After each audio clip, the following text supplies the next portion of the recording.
Party, Bahujan Samaj party, BSP की क्या पहचान, बीएसपी की क्या पहचान, बीएसपी की क्या पहचान। आदरणीय बहन जी संघर्ष करो। आज के कार्यक्रम के मुख्य अतिथि परम सम्माननीय आकाश भैया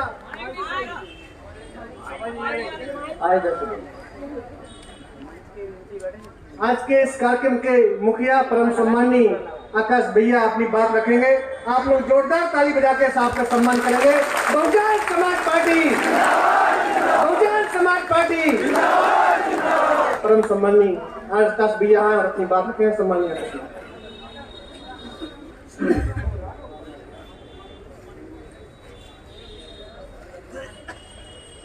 जय भीम, जय भीम, जय भीम।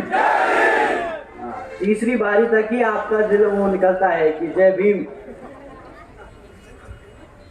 सबसे पहले मैं अपने सभी संतों, गुरुओं, महापुरुषों को, जिसमें खासकर महात्मा ज्योतिबा फूले, छत्रपति शाहू जी महाराज, नारायण गुरु, बाबा साहब डॉक्टर भीमराव अंबेडकर जी एवं मान्यवर साहब श्री काशीराम जी को नमन करता हूं।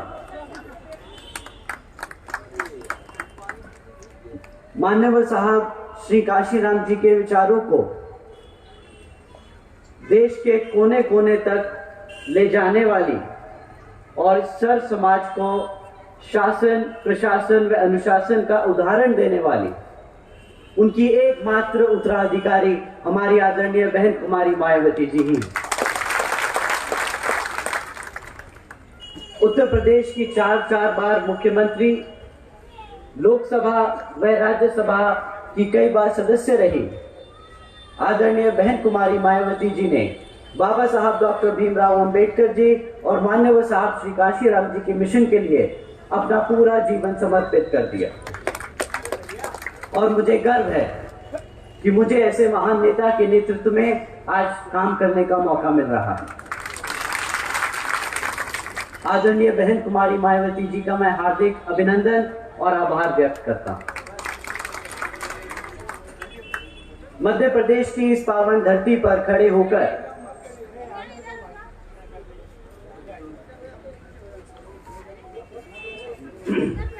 मध्य प्रदेश की इस पावन धरती पर खड़े होकर आप सबसे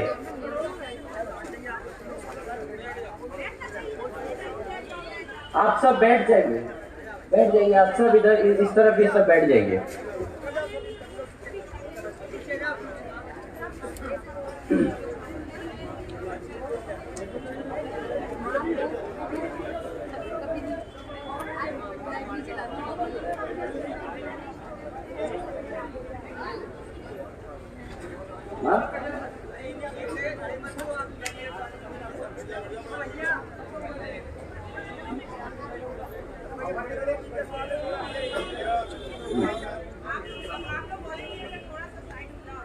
मध्य प्रदेश की इस पावन धरती पर खड़े होकर आप सबके सामने अपनी बात रखने का जो सौभाग्य मुझे मिल रहा है, तो इसके लिए मैं आप सभी का तहे दिल से आभार व्यक्त करता हूं।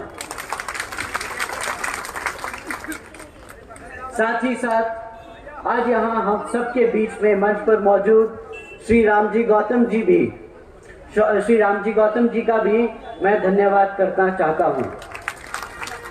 वह पिछले कई वर्षों से इस मूवमेंट के लिए तन मन और पूरी निष्ठा से लगे हैं, परंतु यहाँ ये भी जग जाहिर है कि जितने तन मन व निष्ठा से श्री रामजी गौतम जी लगे हैं, उतनी ही तन मन व निष्ठा और जोर शोर से हमारे मध्य प्रदेश के सभी छोटे बड़े पदाधिकारी एवं प्रदेश कमेटी के सभी सदस्य और हमारी पार्टी के महत्वपूर्ण कार्यकर्ता व समर्थकों भी लोग बहुत जोर शोर से लगे हैं। मैं आप सभी का तहे दिल से शुक्रिया अदा करता हूं। आज मैं आपसे अपने एक दिल की बात कहना चाहता हूं। अगर आप इजाजत दे तो कहूं, तो सुनिए। बाबा साहब के दिखाए रास्ते, मान्यवर साहब के बताए तरीके और बहन जी के बेबाक अंदाज को हम सबको दिल और दिमाग से अपनाना होगा। मैं पूछता हूं, क्यों घबराते हो आप सब? मैं पूछता हूं, क्यों डरते हो तुम? अरे जब आप सबके सर पर जिस शेरनी का हाथ है, तो क्यों कमजोर महसूस करते हो तुम?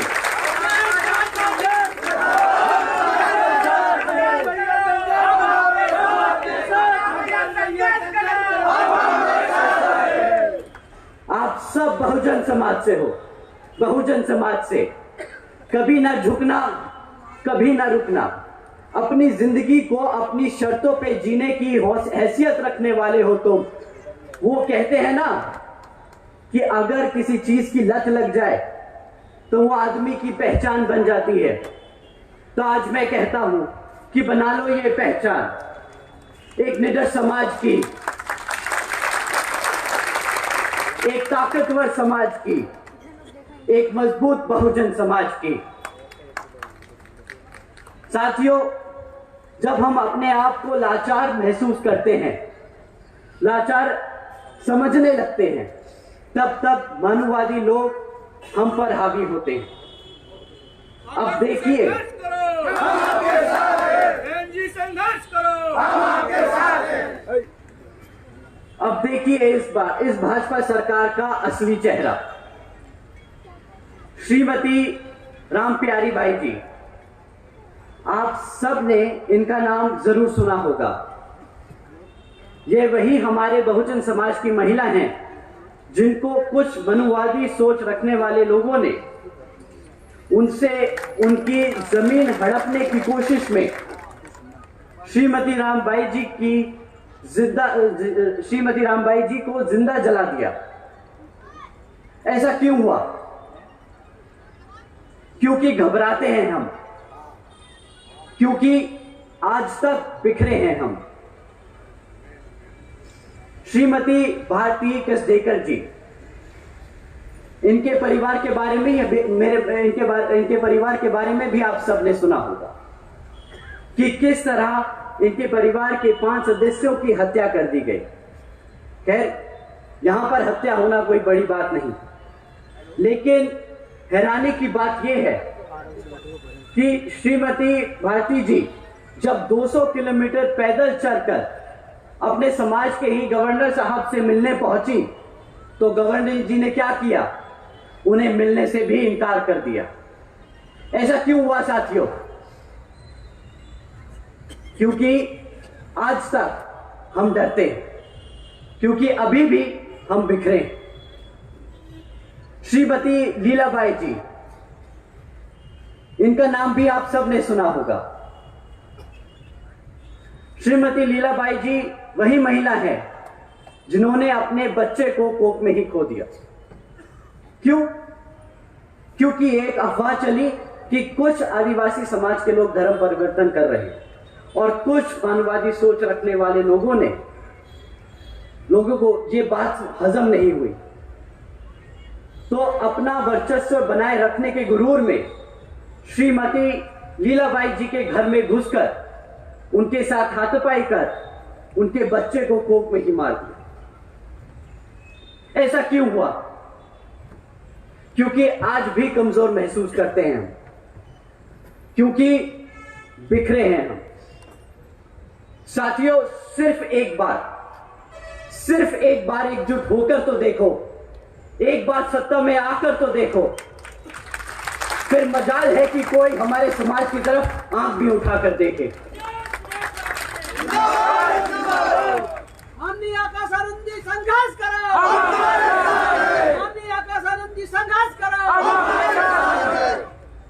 साथियों, जो भाजपा सरकार अपने आप को नंबर 1 बताती है, तो शायद आपको जानकर हैरानी होगी कि हकीकत में यहां की भी भाजपा सरकार किन मामलों में नंबर 1 है। नंबर 1 है पूरे भारत में हमारे बहन बेटियों पर अत्याचार करने में। 350 से भी अधिक बलात्कार के केस सिर्फ पिछले 1 वर्ष में दर्ज किए गए। यहां पे नंबर 1 है भाजपा सरकार। नंबर 1 है पूरे भारत में हमारे बुजुर्गों पे अत्याचार करने में। यहां की भाजपा सरकार नंबर 1 है। नंबर 1 है पूरे भारत में हमारे एससी, एसटी, ओबीसी व धार्मिक अल्पसंख्यक समाज पर अत्याचार करने में। नंबर 1 है मध्य प्रदेश की भाजपा सरकार। इन बातों पर शर्म आए या गुस्सा अभी समझ नहीं आता। जब मैं सुनता हूं कि यहां के गृह मंत्री इन मामलों पर सफाई देते हैं ये कहकर कि मध्य प्रदेश में जुर्म इसलिए ज्यादा दिखता है क्योंकि यहां की पुलिस सारे केस दर्ज करती है, ये कहकर कौन सा एहसान जता रहे हैं यहां के लोग। क्योंकि जहां तक मुझे याद है, अगर आपको यहां की जनता किसी सरकारी पद पर बैठाती है तो फिर आप एक जनता के सेवक और एक सरकारी नौकर होते हैं। मैं कहता हूं अगर आपसे काम नहीं होता तो छोड़ दीजिए पद। और यही सवाल मैं यहां के मुख्यमंत्री से पूछता हूं। जब आप उसी समाज की सुरक्षा नहीं कर सकते जिसने आपको पिछले 15 वर्ष से ज्यादा यहां के तख्त पर बिठाकर रखा है, तो आपको भी कोई हक नहीं उस तख्त पर बैठने का। साथियों, ये गुस्सा मेरा व्यक्तिगत नहीं, यह नाराजगी मेरी व्यक्तिगत नहीं। दुखी हूं क्योंकि हमारे बहुजन समाज को जो मुख्यमंत्री के साथ साथ प्रधानमंत्री बनाने की हैसियत रखता है, ताकत रखता है, उसी समाज का शोषण होता है। और यह अकेले मध्य प्रदेश का हाल नहीं, बल्कि हर एक उस प्रदेश का हाल है जहां जहां पर भाजपा और कांग्रेस की सरकारें। यह फितरत है भाजपा की, धोखा देने की, कमजोरों पर अत्याचार और बहुजन समाज को दबा के रखने की। साथियों, इसी तरह है केंद्र की भाजपा सरकार। कुछ लोग मन की बात सुनाकर वोट ले गए आपका, और अब जब जनता परेशान और बेहाल है तो मन की ही बात सुनाकर बोलते हैं, अरे हम तो फकीर आदमी हैं, झोला उठाकर चल पड़ेंगे। केंद्र की सरकार का वादा करोड़ों नौकरियां देने का, केंद्र की सरकार का वादा महंगाई कम करने का, केंद्र की सरकार का वादा गरीबी खत्म करने का। क्या यहां बैठे मेरे साथी लोग, आप लोगों की लग गई नौकरियां? क्या आप लोगों के लिए हुई महंगाई कम?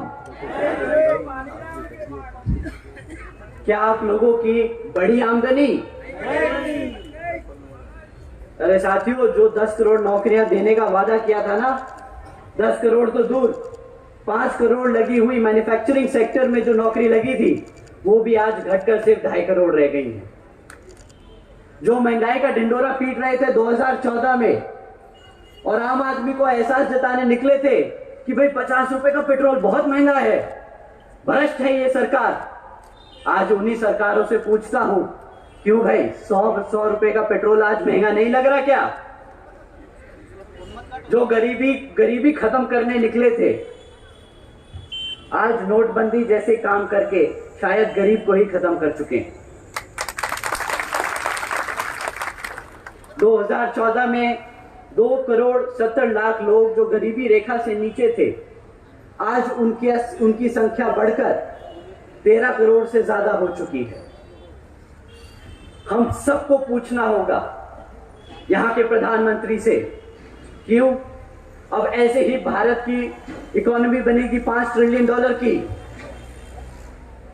मैं अगर सही मायने में समझता हूं तो केंद्र की सरकार को बहुजन समाज को मुफ्त में राशन देने जैसी योजनाएं चलाने की कोई जरूरत नहीं।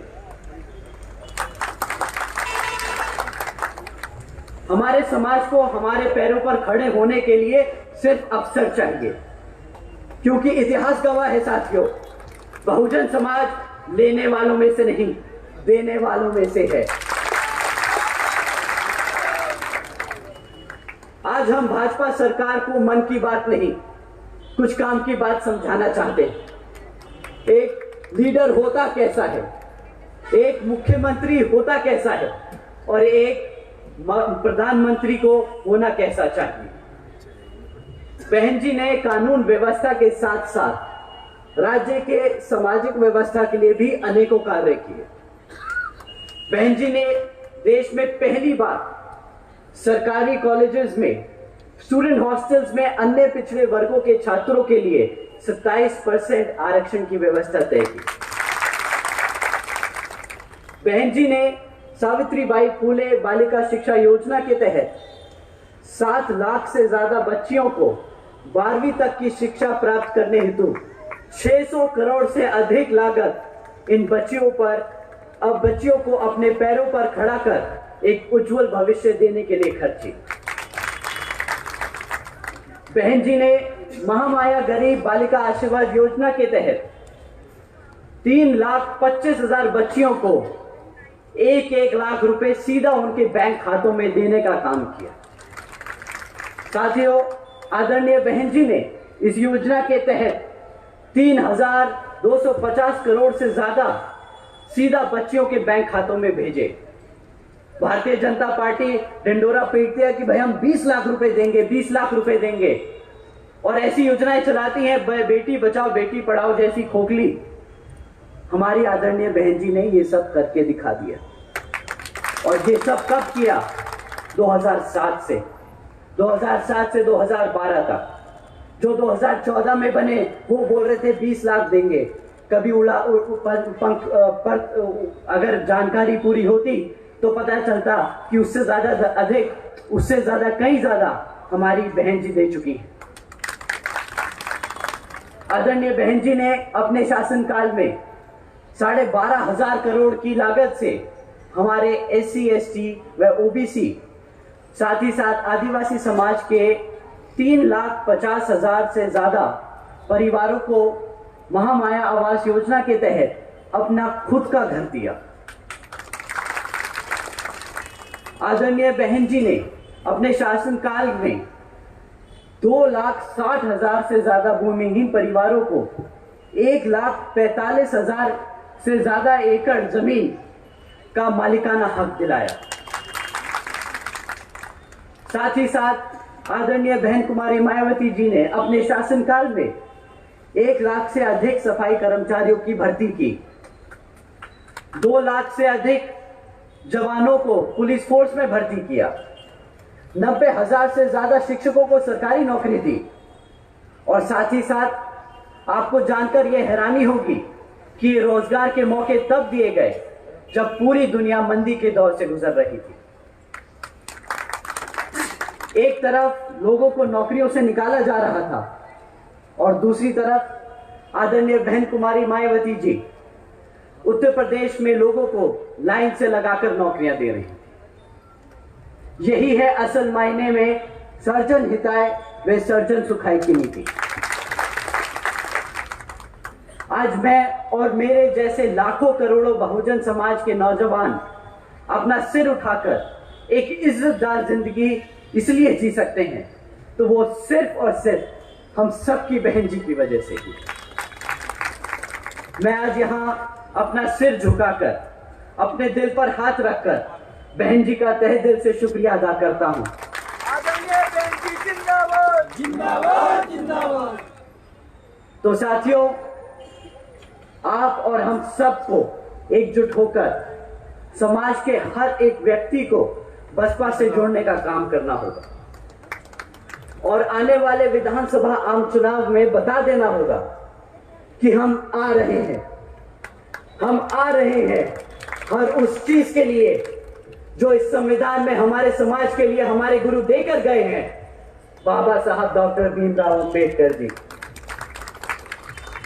और सही मायने में यही होगा इस भाजपा सरकार को मुंहतोड़ जवाब।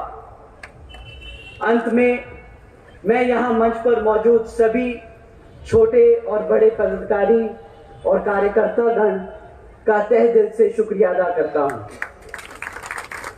साथ ही साथ हमारे सभी बड़े और जवान बीबीएफ के जवान साथियों, आप सभी का मैं तहे दिल से धन्यवाद करता हूँ। साथ में यहाँ इतनी बड़ी संख्या में आज हमारी बहनें, हमारी माताएं जो इस समारोह के लिए आए हैं, तो आप सभी का भी मैं तहे दिल से शुक्रिया अदा करता हूँ। जय भीम, जय भारत। बहुजन विचारधारा को घर घर तक पहुंचाने के लिए हमारे YouTube चैनल को सब्सक्राइब करें, लाइक करें, कमेंट करें, शेयर करें और बेल आइकन की घंटी दबाना ना भूलें।